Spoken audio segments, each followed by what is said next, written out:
Okay, I'll just show you how to delete a mobile from the Sony Bluetooth audio system in this 2012 Ford Kuga. So from any screen, if you click, it's not quite as intuitive as it could be. If you click phone, basically nothing happens.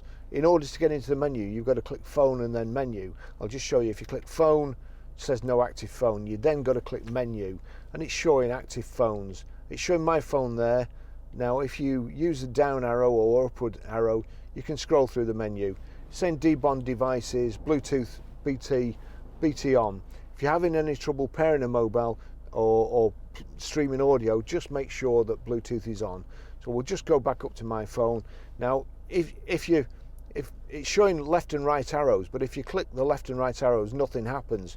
So it's saying debond BT devices. You just click the center and it says device debonded. That's it, gone. It's well, once you've got the hang of it, it's quite simple.